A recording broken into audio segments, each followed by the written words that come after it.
So, Alana, I think we can get going. Awesome. Well, good morning, everybody.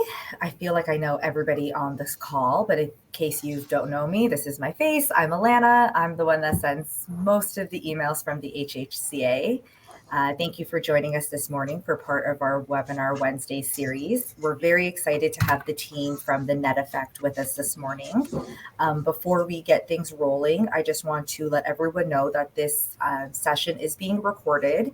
You will receive a copy of the recording after the webinar, probably tomorrow sometime. That way you can go back and watch it in case you missed something or you need to review something. If you have any questions for the gentlemen, please feel free to put them in the comment section. I think that's what's being monitored. They'll correct me if I'm wrong. And they'll do their best to answer the questions as we go, and there'll be time at the end as well. So before I turn things over to our experts at hand, I just want to let you know a little bit about the Net Effect. The team has years of experience, hands-on experience, running successful Canadian construction businesses. They understand how overwhelming all of the aspects of managing projects and a business can be. They know that there's a better way. The construction software industry is booming in an effort to help companies like yours become more efficient and profitable. In fact, there is now almost too much software to consider. Sometimes too many choices is not the best way, especially if you have little time or technical knowledge. You're supposed to be, the pros of construction, your business, not necessarily picking software. This is where the Net Effect can help. They spent countless hours researching and negotiating with construction software vendors on your behalf. They've identified suitable software solutions to tackle the challenges faced in virtually every aspect of a small, medium, and large construction business. They've developed a structured customer success process that will assess, plan, implement, onboard, and most importantly, train and support you and your staff so that you're successful in using these new software tools.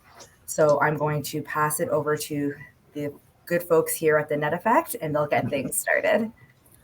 Thanks so much for that introduction, Alana. Wow, that's great. I mean, the gentleman part might be a bit of a stretch, but that's a great introduction. Best ever.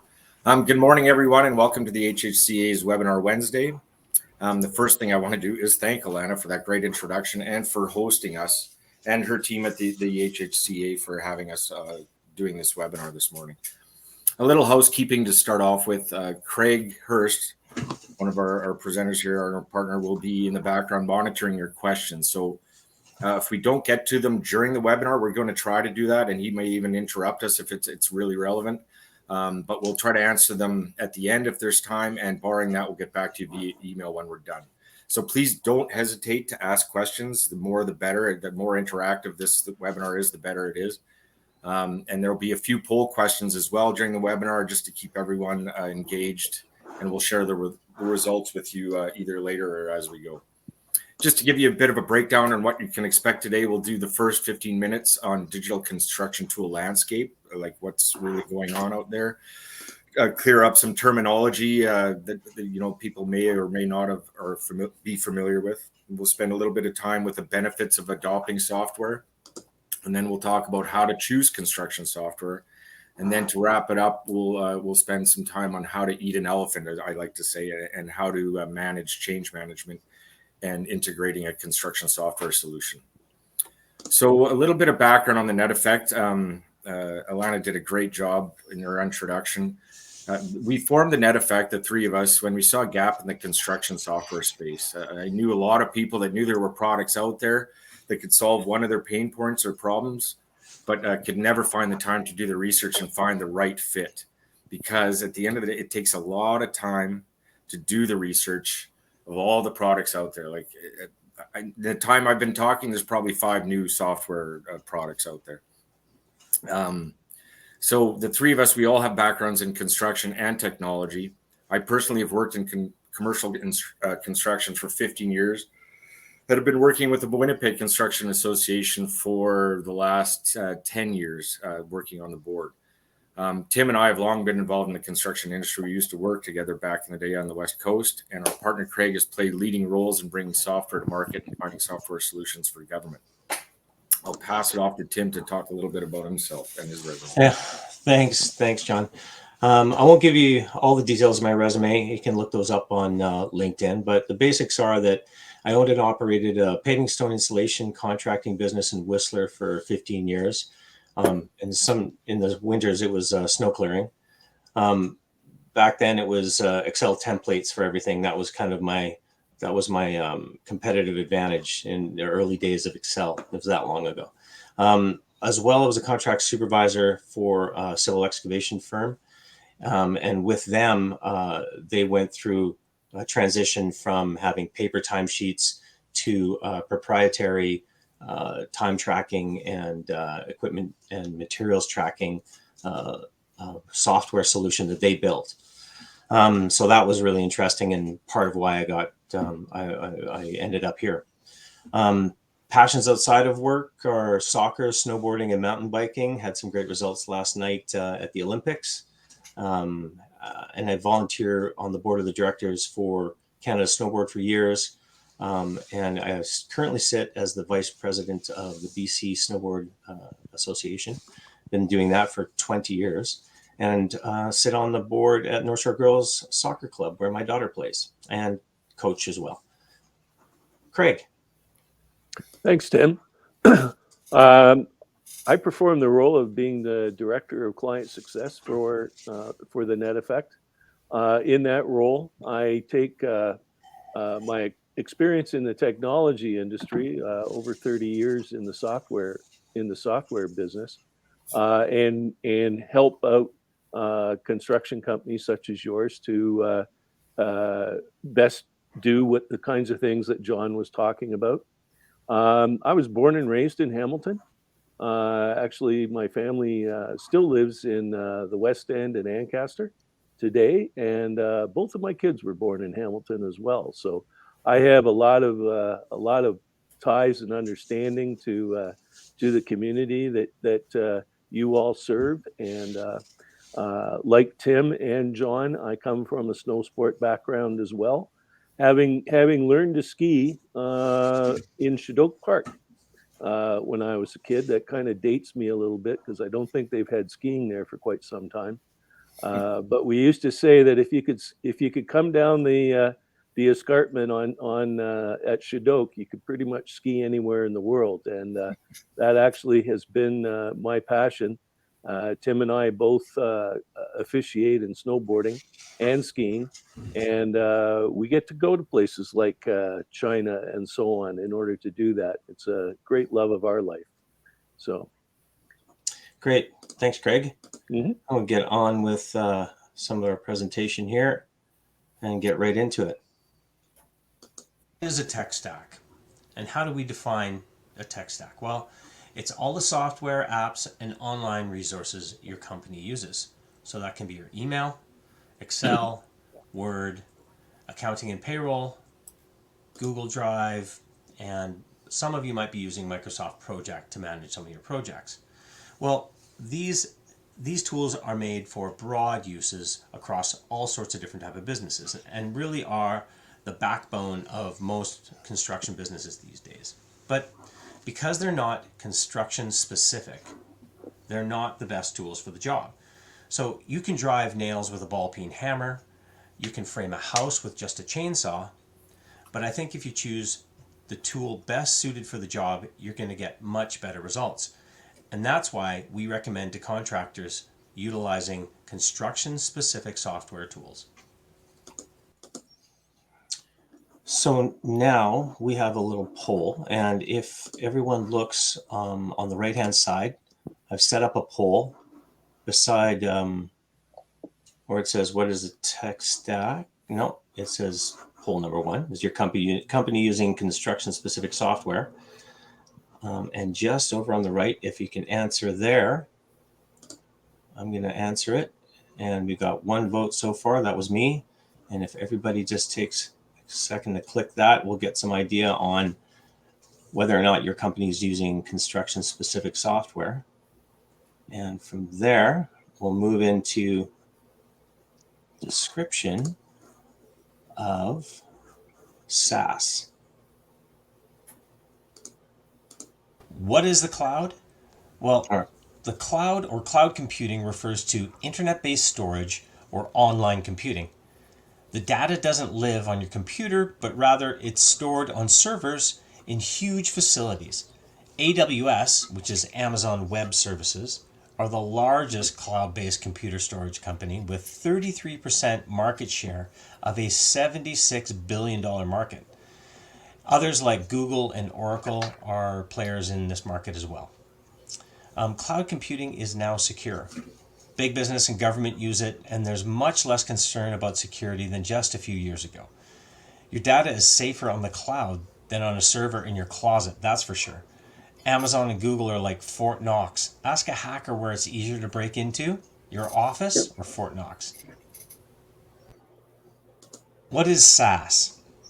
SaaS is an acronym for Software as a Service. I just described cloud computing. Well, SaaS is the software that takes advantage of this cloud environment. The software might look either like a website or a program, but it's being run either fully or partially on a cloud platform. And as the name implies, SaaS is a software service, and you pay for a subscription either monthly, yearly, per user, or sometimes based on the revenue that runs through the platform. You don't use a CD to load the software. SaaS is downloaded over the internet from a website. And now using smartphones, tablets, and laptops with a Wi-Fi or cellular data connection, this SaaS cloud software can be used remotely. And your staff can provide all the data for you to monitor their progress, and they can access information to run the job. This data gives you greater insight into your business operations and your profitability in real time. All right. Thanks, Tim. We'll move into these acronyms here, and this is just to give you a bit of the lay of the land. These are the different categories of construction-specific software. You'll see them broken down a little bit differently, but for the most part, this covers it. The offerings that are directed at the construction industry are growing, like I said, every day, and there are several categories of product. It's important to understand the different categories so you can choose what will work for you and what will address your pain points or your different problems within your business.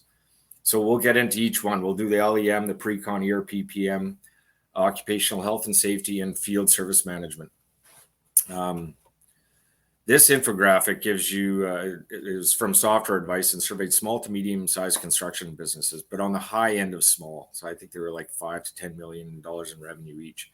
In the past 12 months, you can see in this graph the types of software that have been implemented, and project management and estimating are by far the top two. BIM is number 3, and that's everyone, as people know, that is coming, especially if you're into more complicated jobs with bigger designers and bigger GCs. They're starting to use BIM. Tim, you want to talk about LEM? Yeah. So LEM being the first one there on the list, LEM stands for labor, equipment, and materials. It's time tracking plus equipment and materials. And we like to offer or suggest that it's best to use a time tracking software that includes those two so that you can get all of your costs under one roof. It's easy to adopt. It's a huge asset, excellent first step in controlling costs and really gaining a real-time insight into the company's finances. And typically, as a first step, it's really good. It has a high buy-in from staff because they see a direct benefit, because they know that if they enter their time, they're going to get paid and paid accurately. And like I said, it's best if you combine or find an app that has both equipment and materials consumed as it's being performed. It just makes for more accurate and better details. Geolocation is a consideration with an LEM.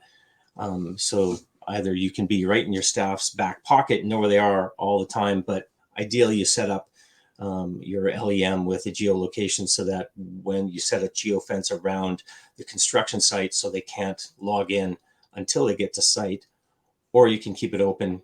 There's a lot of different ways to go about that and a lot of different options there.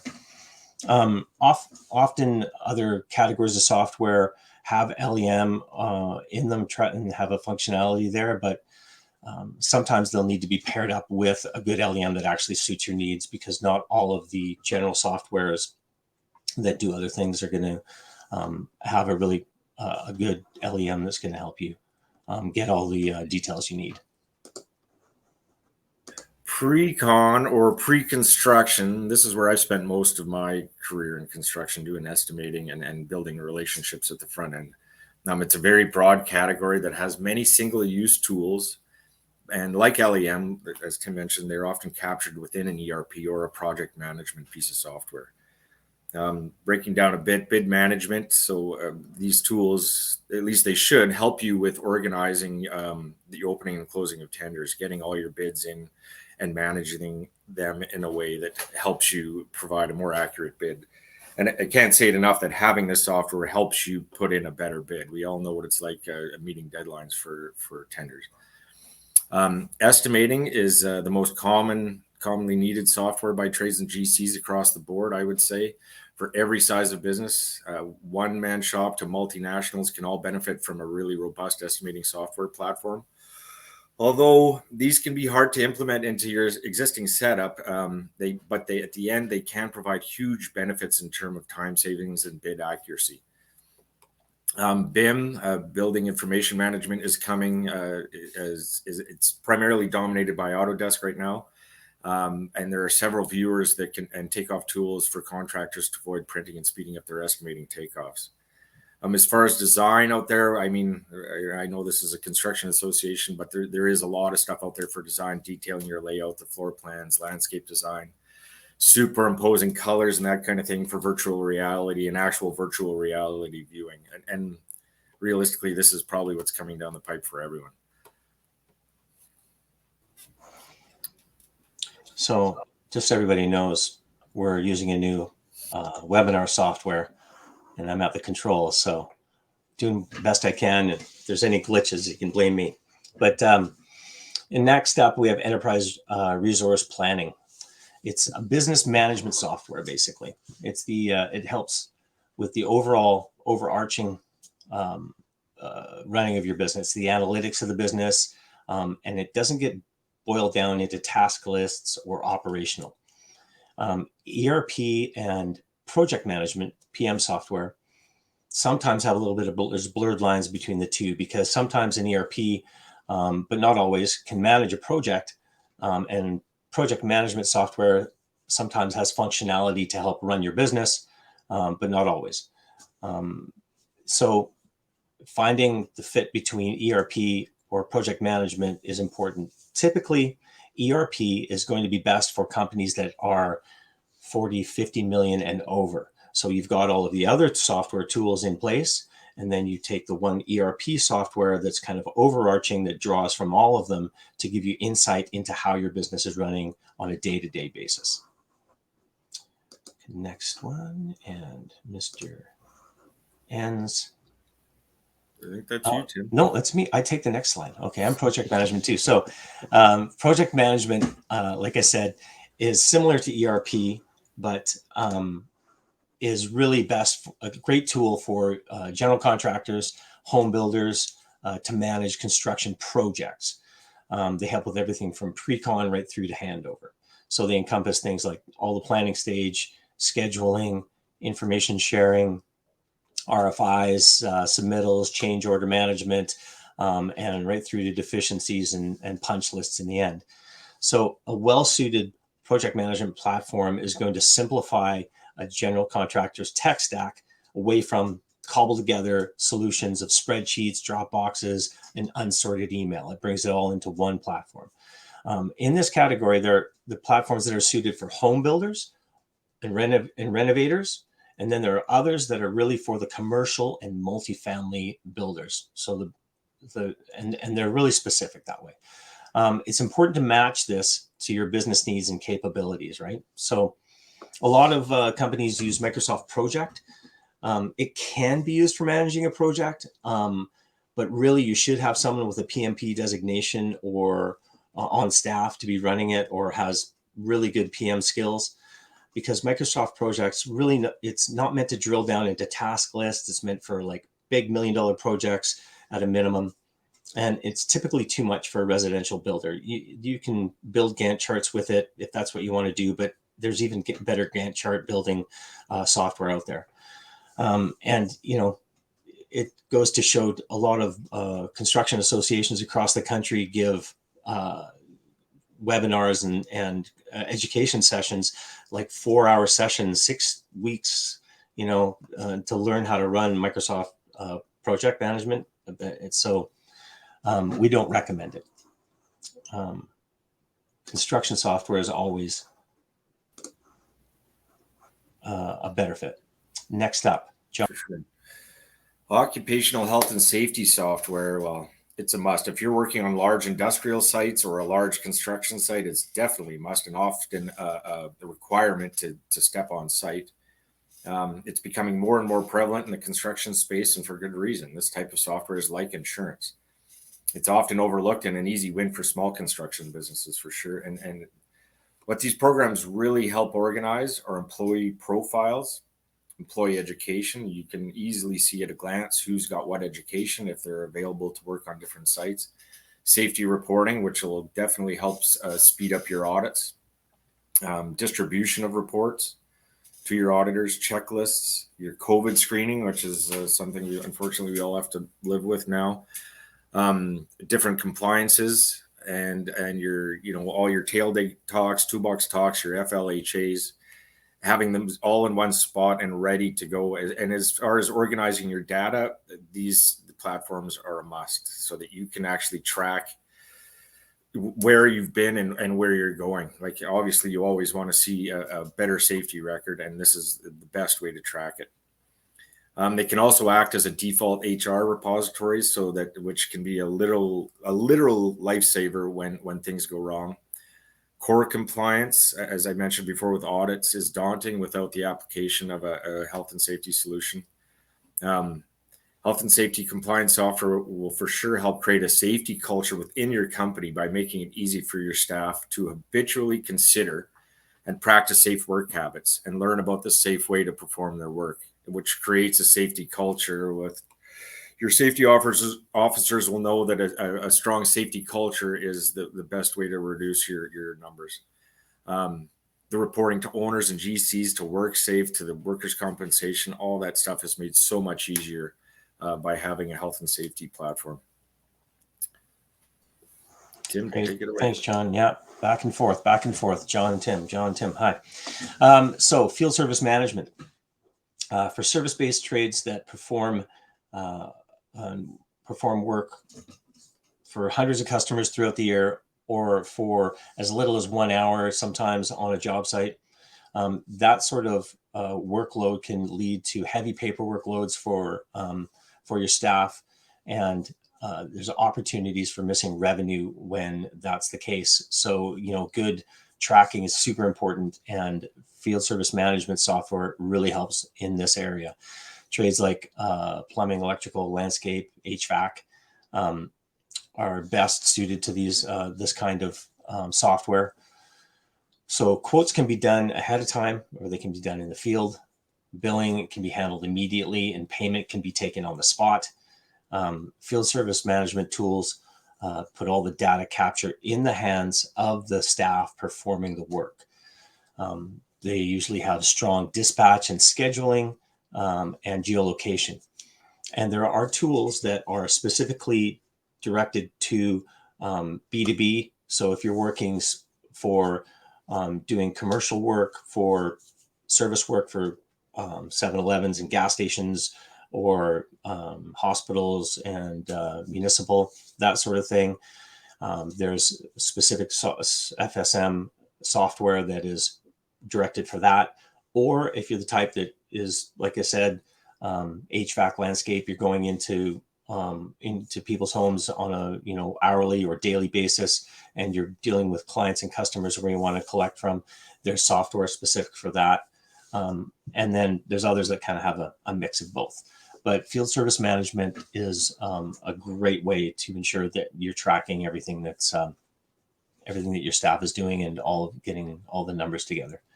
So next. John, where's your face? There it is. There it is. And there's some other point solutions, as we like to call them, that just solve tiny pain points within the company. A couple examples is Company Cam. It's great for almost any trade. You set up a job site and it logs all the pictures from that site into a folder that can be shared throughout the company. And I mean, unless your other software doesn't handle this, I don't know a trade that would not benefit from having this app. Another one is Magic Plan. It's a great mapping for out a reno space or any kind of space. If you need to measure an area, what it does is it utilizes the camera on your phone and to create a 3D model of the space. So, and once you get used to using it, it's amazing what the level of detail that it provides. There are also dozens of calculators and quantity converters out there, but most of these are free, and your staff probably already have these on their phone.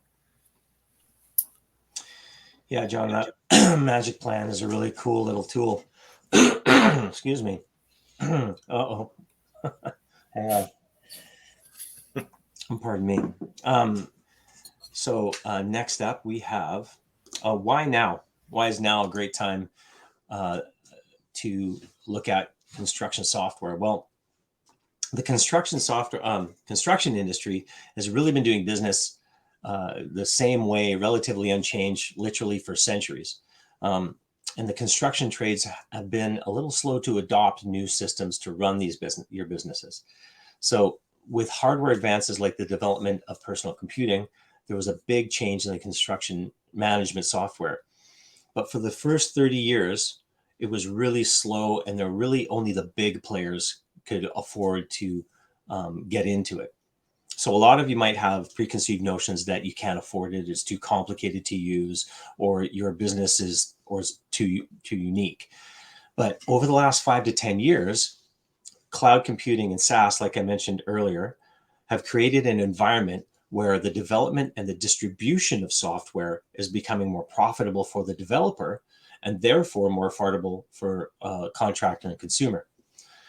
These programs don't need to be, software now isn't put on a disk, and you don't stick it in your computer to load it that way and sent to a retailer or mailed to you as it was previously. You access it immediately from a company's website and it gets downloaded there. And one of the biggest factors in the game is the ubiquity of the smartphone. So for me, that was like an epiphany one day. It's like everybody and all these data collection points are in the hands of your staff, and they create the analytics.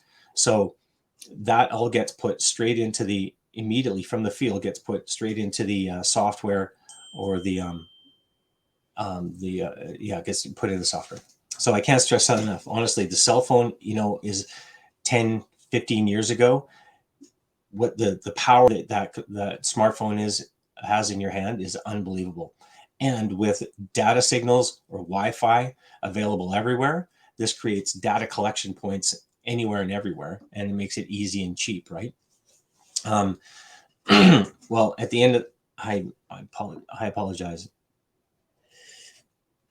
My coffee's not working. So the amount of data being collected is the revolutionary concept.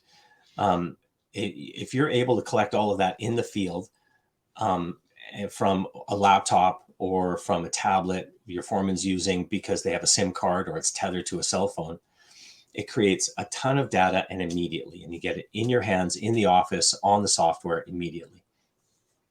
So the app and software development is, like I said, is becoming cheap and easy because of the environment there. This is leading to companies driving deep down and into little niches of software because they're seeing an ROI in the construction field. So now there are literally dozens or hundreds of apps of software and software specifically for the construction industry available. And that's what the revolution is. Okay, next up, Mr. Enns. I just want to give you props for getting the word ubiquity out without any problems this early in the morning. But it almost didn't come out because I got something. Benefits to adoption. We'll talk about some obvious ones and some not so obvious ones. The obvious ones, that the software companies will sell you on. As with anything, it's all about how much effort you put in. We like the term garbage in, garbage out. If you don't put high quality data into your systems, you're not going to get the good analytics that you need coming out.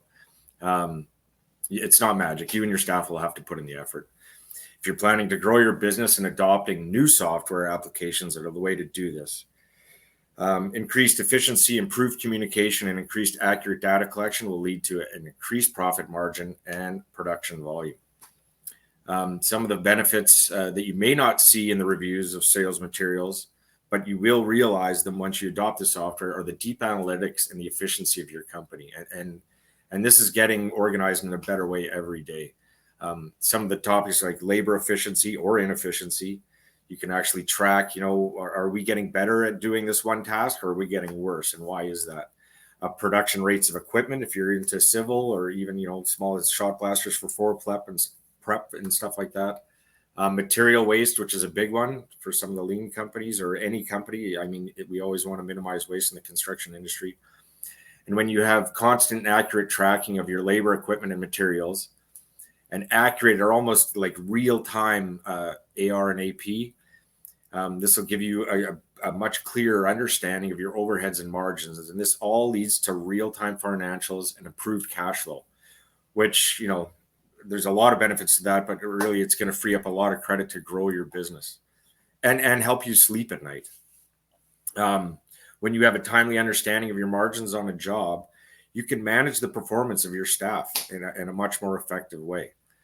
And customer relations are not always easy to measure, and the software companies don't really talk about it, but being more organized makes you look so much better to your client.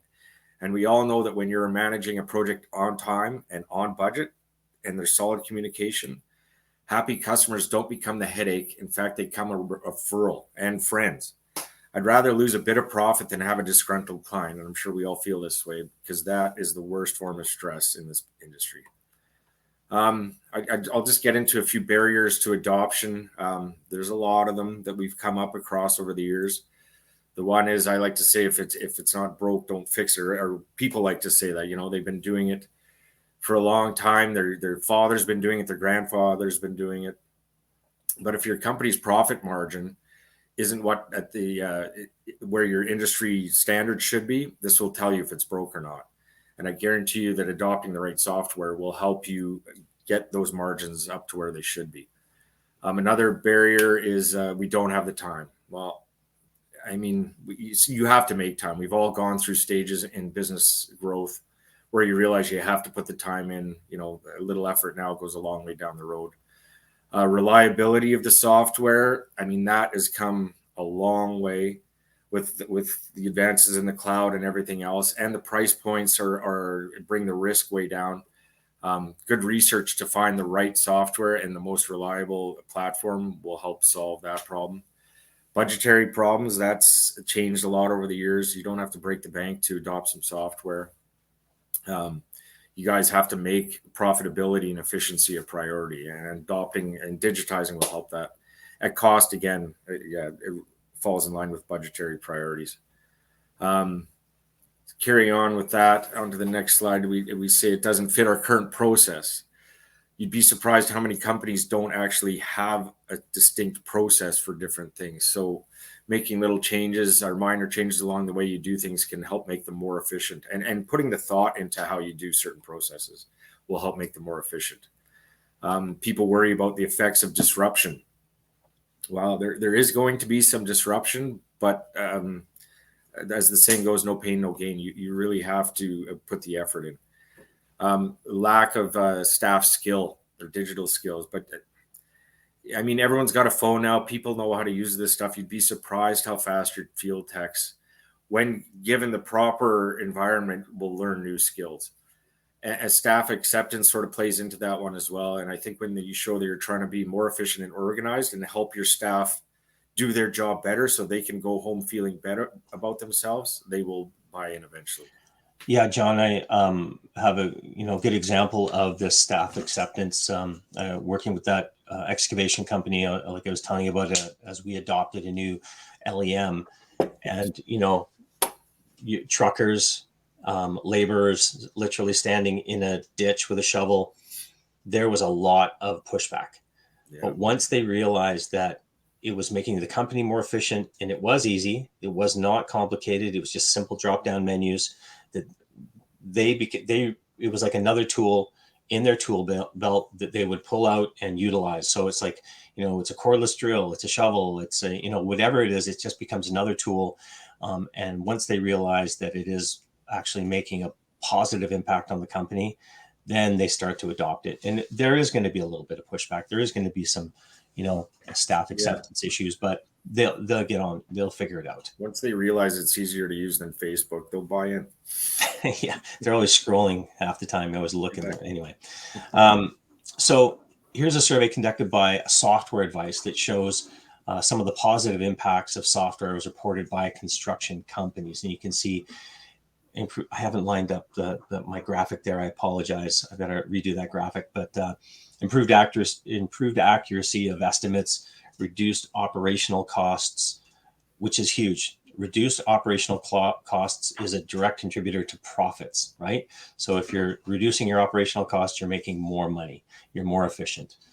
And improved engagement with clients, that's great. Like you said, if you're organized, clients are happier and you look more professional. Increased employee productivity, more profitability. Again, reduced project costs and other overruns. Again, profitability. All of these things speak to profitability. Won't get down into the details, but you can see there's a whole bunch of different. That's a great survey. So, John, how do we decide? Okay, so you made the commitment. You're going to get some software, but how do I decide what to get? Researching the best software for your business takes a lot of time. If you start getting into demos and really diving into them to make sure they work, your time input increases exponentially. And like I said, there seems to be new software released every 10 minutes. The salespeople that you're dealing with will tell you how excellent their system is. And more often than not, the flaws or what you thought it did but it isn't realized until later on when you're stuck in a contract. I don't want to call it a flaw in their product, but it just might not be what you expected, which can cause hiccups.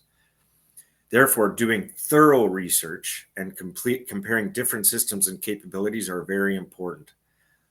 This is where good planning starts. I always say, like, as constructors, you wouldn't start a job or you wouldn't go build a new house without having a very detailed set of plans and specs. So I don't think you should try to revamp your construction business or digitizing your construction business without having a good plan. And then Tim's going to take you into where to get started. I have to click buttons. Sorry. I keep forgetting to click buttons. Okay, so where to get started? Step one. Where do you start? Needs analysis is first and foremost to get going. You need to decide what your pain points are, what you want to focus on, what area is weak, where you need the help. What are the areas that are the biggest struggle for your company? Where are the other parts of your operation that need organizing? So prioritizing your problems and taking a measured approach is really going to make the problem seem less daunting. You can do an internal self-assessment with the guidance of some good research on the subject, or you can have an external third party take a look at how your business measures up. That's the shameless plug for what we do. That's where we help. So I'm not talking about operational execution, not looking at how you work in the field, framing how your staff work. It's more what I'm talking about is the assessment of your executive process, your how you look at the business management. Okay, so can your pain points be solved with specific tools? So going back to your needs analysis, can you look at a specific tool that's actually is it based on poor tracking? So do you need an LEM? You're not winning jobs. Is it because your estimating is off? You've got staff headaches. Can you use a scheduling tool?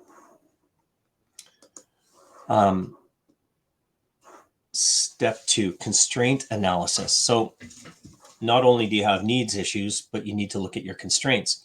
What are your weak points, and understand your company's performance.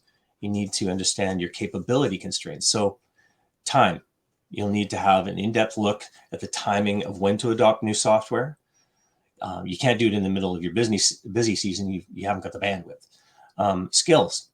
Do you have key staff members? Do they have the skills to deploy, or do you need to support them to get the ball rolling? Will you need to hire someone or reposition an existing staff member to oversee the implementation and the adoption? Desire. Do you have buy-in from the key decision makers? So the owner, the ops director, the bookkeeper, it depends who you are. I mean, if you're the owner, does your operations director, do you have to sell it down to them? Or if you're a general manager of the company, you have to sell up to your owner or the accountant or bookkeeper. So do make a case presentation for that leadership group so that they can understand what the benefits are, what the costs are, what the ROI is. So budget. What are your budget constraints? I think that comes down to when we look later at ROI calculations. That's going to help you decide whether or not you have the budget, because if you're going to save money, if you're going to earn more money, that creates the budget. Click John's face. There you are. It's not as expensive as it used to be. Anyway, in step 1, we did a needs analysis to decide which part of your business operations are going to need a software solution. And you need to ask yourself, does this software solve that problem or that constraint? Is the interface logical? Is it easy to use? Is it easy to navigate? Is it user friendly, as we say? Another good question is, does it talk to the other products in your tech stack? Does it need to? Can your occupational health and safety software just be a standalone piece that your safety officer works with, or is it better to have it integrated with other things for document sharing? ROI, will you see ROI? You can do rudimentary return on investment calculations based on hours saved. So if your health and safety person has 10 extra hours a week, and then you multiply that by the number of people in safety, and not to mention the things that you're going to miss on billing with other pieces of software, especially project management software. And is the software a fit for your size of company? Some project management software will tell you it's good for sub-trades, but not unless you're over 10 million and do a lot of project work. Some service software will tell you it can do some projects, but it only scratches the surface. The software needs to be a fit for your trade and the size of company. And like I said before, you really need to do your research on this. Mm-hmm. And you touched on ROI a bit there, John. And here's a simple ROI calculator. Basically, it's this is based on a survey of U.S. contractors that have adopted software and are seeing real-time and savings and efficiency results that affect their bottom line. You can see in the report it averages 6 hours. There's 6 hours of savings per week per worker. So that's about $3,000 per year per staff member. And if you have a small staff of, let's say 12, that's what I've based this on. That's $36,000 per year. So the typical deployment of, let's say, a project management software, 8 to 10, maybe $15,000, right away, you're going to see an ROI on that. But the one thing that this ROI calculator doesn't look at is, well, they've saved 6 hours per week, so that's dollars, but now they're more efficient. They're doing more work. They're making you more money. So that doesn't even take that into consideration. But that's a nice rule of thumb: 6 hours a week per worker and time savings, and you can add up how many staff you have, how much they make, and do the calculations there. So, okay. The theme of this is, how do you eat an elephant? And the answer to that is one bite at a time. Anyone can eat an elephant. So this is sort of an exciting part. You've done all your homework, you've consulted your staff, and you've picked the tech stack and the software that is going to work best for you. So now this is, really could be summed up as change management. These are exciting times. Going from pen and paper or Excel to a dedicated piece of construction software is a very exciting stuff. It enables teams to be more efficient, decisive, cost-effective when you're completing projects. And you're enabling your staff to do their jobs better. And this can be a major morale boost for the whole team. Here, I'm going to give you some insights into some of the best practices for change management. And it may feel like you need to put the pedal to the metal, like to get this going, get everyone on it, but that might just leave you and your team spinning your wheels a bit. So selling small change, I really recommend it. And when I say small change, it's just incremental change. So you have to treat it as a minor shift in the way you're doing things rather than the whole, rather than saying we're revamping the whole company. Don't bite off more than you can chew. Don't position it as something big because it'll overwhelm some people. Some people might embrace it, but for the most part, I think it'll overwhelm people. You don't want to overwhelm the staff with big new concepts and changes in their daily routines. Downplaying the introduction will help you ensure the team doesn't overreact and are more likely to accept that change and embrace it. Talk about the positive benefits. It might take a bit of effort now, but it'll become easy as it becomes a daily ritual. So I recommend that you sell it as a test program. Enroll them in the process and start small and look for easy benefits like less paperwork as a way to show value. And these easy wins make for a positive reinforcement. And once you have the initial buy-in, you've taken the first steps to adoption. So another good plan is to don't go company-wide at the start. Start off with one crew or office staff. Again, this makes for a less daunting task. And if you can pick influencers or natural leaders, you'll find it easier to roll out with the rest of the team. So again, I say don't go company-wide. The champions, the leaders, or the influencers within your company of the new system can have more one-on-one time once they learn it with the people that they work with and so on. So it spreads that way and people in a more organic way. If you have people that you know that are good with change or really good with tech and or good teachers, or they're just respected in your company, try to use them as your introductory group. Pull them together and show them the software so that they get a handle on it, so that there's help out there when people are trying to adopt it. This also will help to work out some of the bugs in learning the system. Often, you might not be able to figure something out and you have to call support, and choosing the right piece of software that has great support is important. These are all super important aspects when introducing change within your organization. Again, start with the basics. Start with clocking in and clocking out. Make that a small win. Get the test group on it and then expand to the rest of the staff once the first bunch has figured it out. They'll now become the teachers and can pass on what they've learned. And I'm sure, you don't want to overwhelm them with big, long training sessions. I'm sure we've all sat through an 8-hour course and struggled to put it all together at the end of the course. What did we actually learn without some significant homework? Start with the basics again, teach in short, easy lessons, and then let them master that function. And you'll see it roll out exponentially. Again, don't overwhelm them with too much at once. You're seeing the theme here, assign some small roles. Identify your lead guru or your champion or the one person that gets the tech and can help the rest of the staff. Have them pass on their skills to other key foremen and supervisors. Even if you can, maybe it's a safety officer that goes from site to site and helps them, get through some of the kinks. The next layer of staff should be tasked with specific roles after that. And then again, shoot for small staffs that the staff can attain. Communicate these goals with them. Say, this is what I'd like you to have learned by the end of the week, and report on them when they have been met. Show them that they are meeting the expectations and give them the confidence that the new system will work. And as you reach these introductory goals, show them the benefits and how it's creating a better process, better information, the benefits to them in the company. Then introduce the next layer after you have success with these first small goals. Change management and planning the rollout will set you up for success. And this, I can't say this enough, because a lot of companies have rolled something out and they don't get by, and then they wonder why they're spending the money on the software. So this, to me, is one of the most important pieces of the puzzle.